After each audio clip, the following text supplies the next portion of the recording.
नाज़िन सिंध के बेटन ते वफाकी सरकार की वालार खिलाफ सिंध एक्शन कमेटी तरफां हैदराबाद में भरपूर एहतजाजी रैली कढी जलसो कयो वेंदो। सिंध एक्शन कमेटी के कन्वीनर एसयूपी सरबराह सैयद जलाल महमूद शाह की अगवानी में गुल सेंटर का गोल बिल्डिंग ताईं रैली कढी जलसो कयो वेंदो।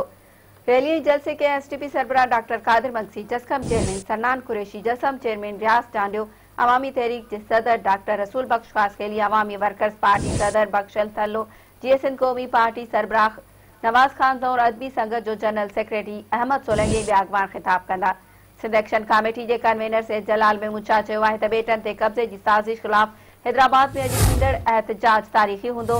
बेटन ते कब्जो कंहिं बि सूरत में बर्दाश्त न कयो वेंदो।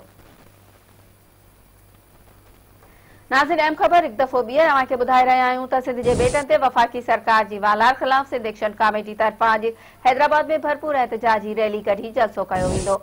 सिंध एक्शन कमेटी के कन्वीनर एसयूपी सरबराह सैयद जलाल महमूद शाह की अगवानी में गुल सेंटर का गोल बिल्डिंग ताईं रैली कढी जलसो कयो वेंदो। रैली जलसे के एसटीपी सरबराह डॉक्टर कादिर मक्सी, जसकम चेयरमैन सन्नान कुरैशी, जसम चेयरमैन रियाज टांडियो, अवामी तहरीक सदर डॉक्टर रसूल बख्श खासखेली, अवामी वर्कर्स पार्टी सदर बख्शल थल्लो, जीएसएन कौमी पार्टी सरबराह नवाज खान और अदबी संगत जो जनरल सेक्रेटरी अहमद सोलंगी ॿिया अगवान खिताब कंदा। सिंध एक्शन कमेटी के कन्वीनर सैयद जलाल महमूद शाह चयो आहे त बेटन ते कब्जे की साजिश खिलाफ हैदराबाद में अॼु थींदड़ एहतजाज तारीख़ी हूंदो। बेटन ते कब्जो कंहिं बि सूरत में बर्दाश्त न कयो वेंदो।